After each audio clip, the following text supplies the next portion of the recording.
لو أنزلنا هذا القرآن على جبل لرأيته خاشعا أنزلنا هذا القرآن على جبل لرأيته خاشعا أنزلنا هذا القرآن على جبل لرأيته خاشعا متصدعا من خشية وتلك الأمثال نضربها للناس لعلهم يتفكرون.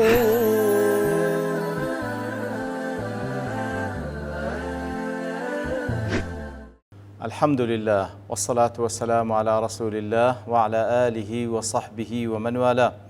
السلام عليكم ورحمة الله. برزان خوش حالم لواني 1903 لواني كاين تفسير قرآني في رزميم وخزمتان بمن بس رزامندي رب العالمين وهي ودارم اوي ازي السودي لور بقرن.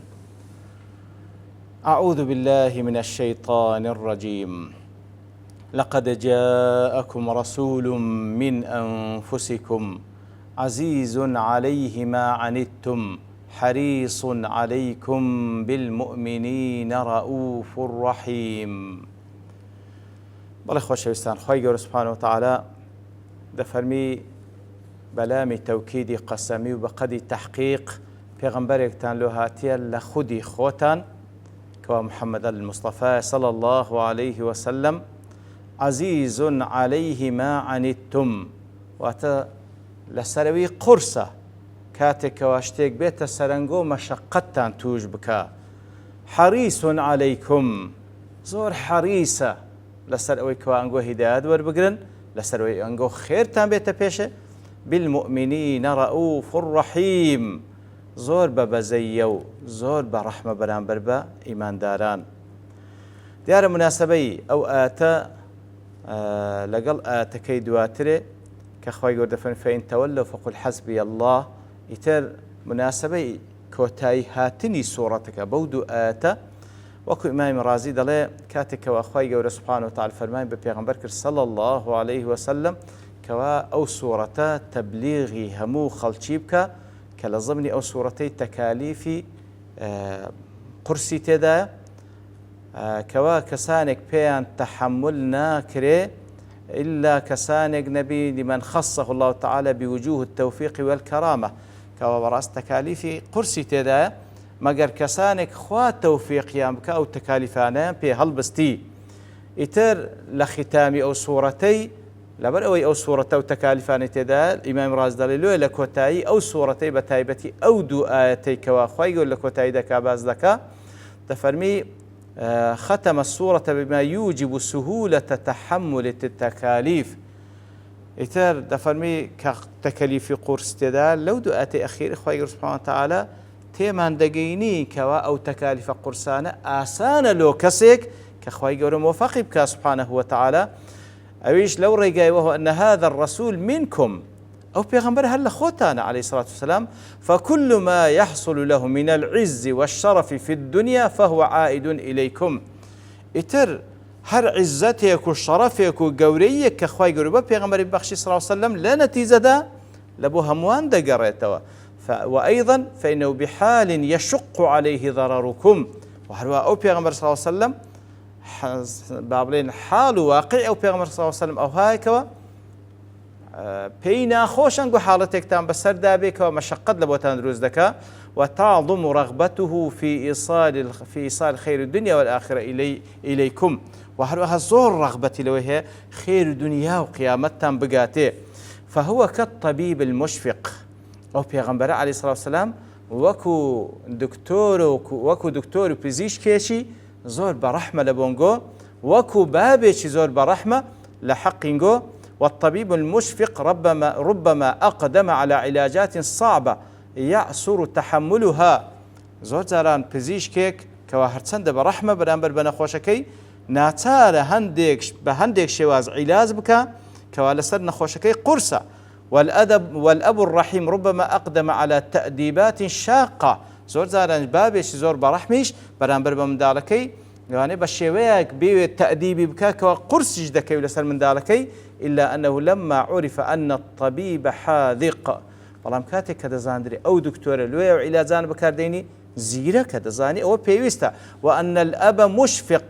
بەڵام ئەو بابەشکەوە بەرامبەر بە منداڵەکەی کە ئوسلوبێکی قورس بەکاردێن لە بۆ تەئدیبی ئەو هەر بە شەفەقەتە بەرامبەر بەو کوڕەی لە مەسلحەتویتەوە دەبی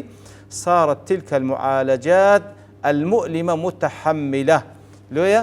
کاتێکەوە تو قەنەعەت بە ئەو دکتۆرە لێ ئەو عیلاجە قورسان لە بۆت بەکاردەینی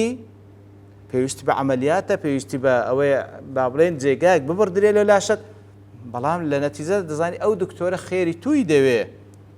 لێ تحملی ئێش و ئازاری عیلاجەکەی دەکەی و ئەو بابە کاتێکەوە تەئدیبی منداڵەکەی دەکات بە شێوازێک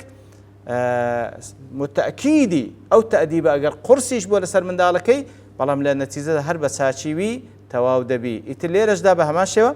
لما عرفتم أنه رسول حق من عند الله كاتك كوانجو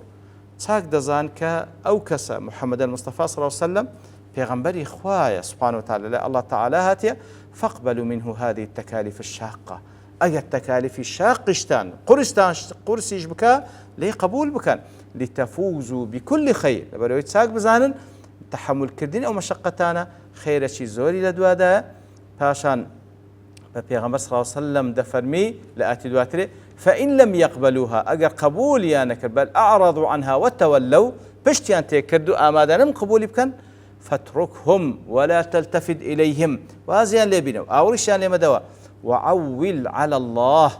توكل سر الله تعالى بك وارجع في جميع أمورك إلى الله أهم كارباركان بقروا إلى الله تعالى لو فجاءت هذه الخاتمة في غاية الحسن ونهاية الكمال لو أو دعاتا لو بريزوانيو ريكوبيتشي بصورتك كوتاي بودعاتاتي ابن عاشور دلي وأيضا ففيهما تذكيرهم بالمنة ببعثة محمد صلى الله عليه وسلم كاتا لو دعاتي أخيري يا كميان ببير هنا نويا وكم منتك خايقر سبحانه وتعالى محمد المصطفى لنفسي خومن هالبجاردية والتنويه بصفاته الجامعة للكمال وهو آماج بيدانا بصفات كاني بيغمر صلى الله عليه وسلم كوا كمال بشري تيدايا ومن أخصها لهموان تايبتر حرصه على هدايتهم ورغبته في إيمانهم لا يقل صفته هذا برزكاني بيغمر صلى الله عليه وسلم كليدا إشارة بكرة چەندە حەریسە لەسەر هیدایەتی ئەو خەڵکەی چەندە ڕەغبەتێ خەڵک ئیمان بینن چەندە ڕەغبەتێ هەر هەموویان بستنە ناو ژێرچەتری ئیسلام ليكون رؤوفا رحيما بهم تاوكو كهات ناو ژێرچەتری ئیسلام ئیتر پێ صلی الله عليه وسلم ئەو پەڕی ڕەفەت و ڕەحمەتی بەرامبەریان هەیە ليعلموا أن ما لقيه المعرضون عن الإسلام من الإغلاظ عليهم بالقول والفعل تاوكو بزانن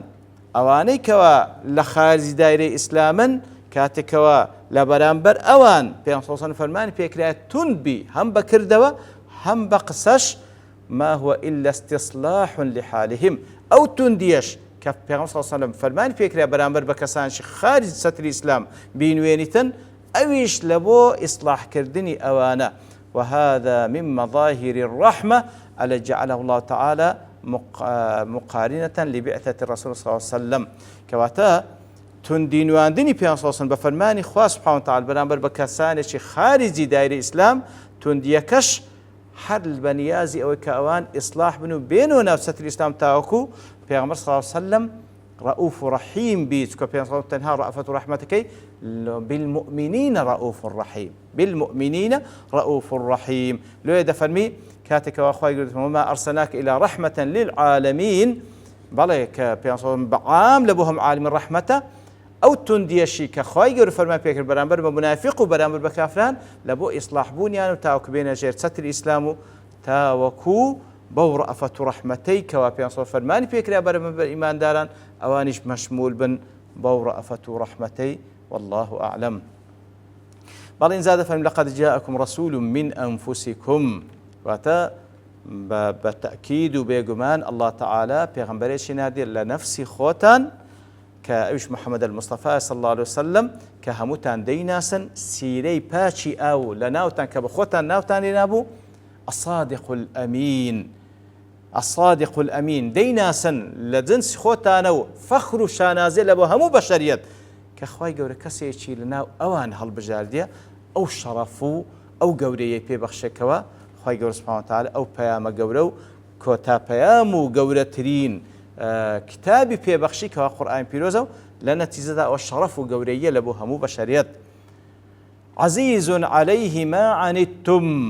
أي يشق على رسول الله صلى الله عليه وسلم دخول المشقة عليكم ولحوق الضرر والأذى بكم. كواتا هر أزيتك بسر إيوه بي هر نارحتك بسر إيوه بي بيان صلى الله عليه وسلم بي نارحت دبي لسري قرصة بيان صلى الله عليه وسلم كوا نارحتي بسر انقو بي. عزيز عليه ما عنتم ديار عزيز أي شديد أو صعب. وما عنتم عزيز عليه ما عنتم أي ما شق عليكم وآذاكم والعنت لقاء الشدة. كواتا عزيز عليكم عزيز عليه ما عنتم وتقرص لسر بيغمبر صلى الله عليه وسلم شتيك حالتك بسرنجو دابي ومشقة جوي تدابي لسر بيغمبر صلى الله عليه وسلم قرصة شتيك بسرنجو بك ومشقة جوي تدابي. ابن عاشور ضل يومئ إلى أن شرع الله تعالى جاء مناسبا لخلقه كواتا وش إشارة له كوا شرع الله تعالى همي مناسبة لبو خلقته إنساني فانتفى عنه الحرج والعسر كواتا أصلا أو شريعته براستي وكل زيقاش ما جعل الله عليك في الدين من حرج ومشقة لبو إنسانيته لبو بشريته دانيو لقدر أو إنساني خواهي قول أو تكاليفاني دابزان ديو وبيغمبري صلى الله عليه وسلم كوا بيغمبري خوا لسري قرصة أنقو حالتكتان توش بك بنار حتين قو توابي. هلو كل حديث تيداكو إمام مسلم رواية كري عبد الله كوري عمري كوري عاص خواهي قول ليان رازي بدفرين بيغمبر صلى الله عليه وسلم فرموي دفرين بيغمبر صلى الله عليه وسلم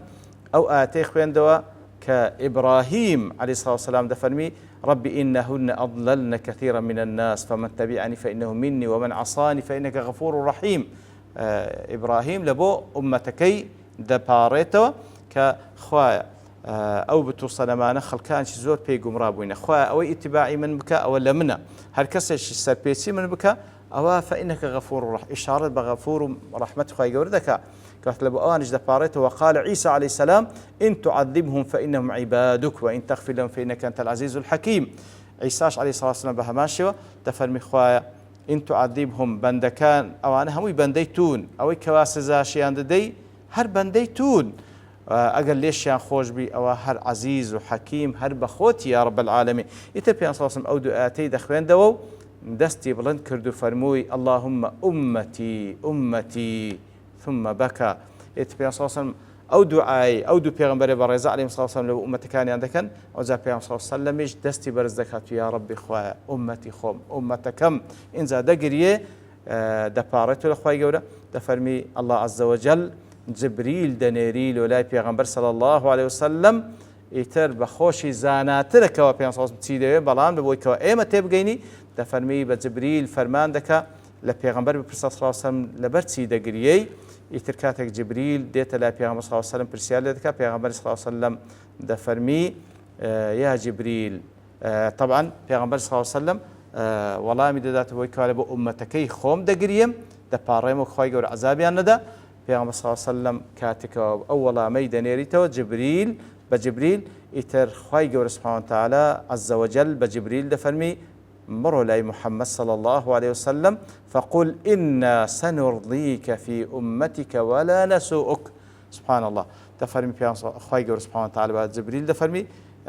بڕۆ لای پێغمبەر صلی الله عليه وسلم و پێی بڵێ دەربارەی ئومەتەکەت ڕازیت دەکەین شتێکی وا ناکەین کە ئەتو پێت ناخۆش بی کە ئەوەش موژدەی خێرە بەڕاستی. حريص عليكم هل لە درێژەی وەصفی ئەو پێغەمبەر صلی الله عليه وسلم حريص عليكم أي حريص على هدايتكم وإيصال الخير لكم في دنياكم وآخرتكم. کەواتە پێغەمبەر صلی الله عليه وسلم زۆر حەریسە لەسەر هیدایەتینگۆ زۆر حەریسە لەسەرەوەی خەیر بەنگۆ بکە بەنگۆ بگە هم لدنياتان هم لآخرتان. لحديث يقدا كوا بخاري مسلم روايتان كري أبي هريرة خوالي رازب دا فرمي بيغمبر صلى الله عليه وسلم فرموي إنما مثلي ومثل أمتي نموني من لقال نموني أمتكم كمثل رجل استوقد نارا وكوبياوك كاتكوا آقريك دكاتوا فجعلت الدواب والفراش يقعن فيه إتر لنتيجة کاتێکەوە ئەو پیاوە ئاگرێک دەکاتەوە با بڵێن ئەو وردە پەپولە و ئەو بابين ورد جيان لبرانا دين خوان دخلنا ناو آقرك فأنا آخذ بحجزكم دەڵێ مووقفی من وەکوەیە کە ئەو کەسە ئاگرێک کردتۆ دەبینی پێشکە و ئەو شتانە خۆیان دەخەنە ناو ئاگرەکە